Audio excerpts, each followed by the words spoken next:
Lakshmi Bhandar portal এখন হয়ে গেছে অন্নপূর্ণা ভান্ডার পোর্টাল। আপনারা যেভাবে লক্ষ্মী ভান্ডার স্ট্যাটাস চেক করছিলেন, এখন ওইভাবেই লক্ষ্মী ভান্ডার লিখে গুগলে সার্চ করলে এখন দেখা যাবে অন্নপূর্ণা ভান্ডার পোর্টাল। মানে এক কথায় লক্ষ্মী ভান্ডার পোর্টালটা পুরোটাই চেঞ্জ হয়ে রূপান্তরিত হয়েছে অন্নপূর্ণা ভান্ডারে। আগে আপনারা পুরোটাই দেখে নিন, আপনারা কিভাবে চেক করবেন যে অন্নপূর্ণা ভান্ডার পোর্টাল হয়েছে কিনা। তো আগে আপনাদেরকে দেখাই। গুগলে গিয়ে লিখবেন লক্ষ্মী ভান্ডার স্ট্যাটাস,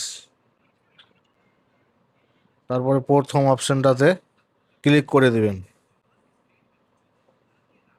ক্লিক করলেই দেখুন পশ্চিমবঙ্গ সরকার government of West Bengal Annapurna Bhandar. আপনারা ভালোভাবে দেখে নিন, এই যে এটা অন্নপূর্ণা ভান্ডার, অন্নপূর্ণা ভান্ডারে রূপান্তরিত হয়ে গেছে। এখানেও দেখো অন্নপূর্ণা ভান্ডার, আর এই জায়গাটাতেও দেখুন অন্নপূর্ণা ভান্ডার। তো আশা করি আপনারা বুঝতে পারলেন যে হ্যাঁ, এটা সত্যি যে লক্ষ্মী ভান্ডার পোর্টাল এখন অন্নপূর্ণা ভান্ডার পোর্টালে রূপান্তরিত হয়ে গেছে।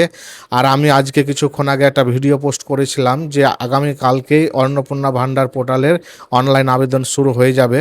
তো অনেকেই হয়তো ভাবছিল যে এটা সত্য না মিথ্যা, হতেও পারে নাও পারে, মানে ভোটের জন্য হয়তো সরকার অন্নপূর্ণা ভান্ডারের কথা ঘোষণা করেছিল, হয়তো ভোট পার হয়ে গেলে আর দিবে না।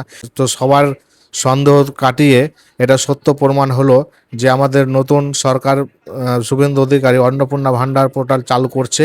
আর যারা আগে লক্ষ্মী ভান্ডারে টাকা পাচ্ছিল তারা অন্নপূর্ণা ভান্ডারে টাকা পাবে, তাদের আর অনলাইন আবেদন করতে হবে না, তবে নতুনদের অনলাইন আবেদন করতে হবেই। আর এটা খুব খুশির খবর, আপনারা সকলকে ছড়িয়ে দিন যে লক্ষ্মী ভান্ডার পোর্টাল এখন অন্নপূর্ণা ভান্ডার পোর্টালে পরিণত হয়ে গেছে। তার মানে আমাদের পরিবারে যারা লক্ষ্মী ভান্ডারে টাকা পেত তারা সকলেই অন্নপূর্ণা ভান্ডারের টাকা পাবে।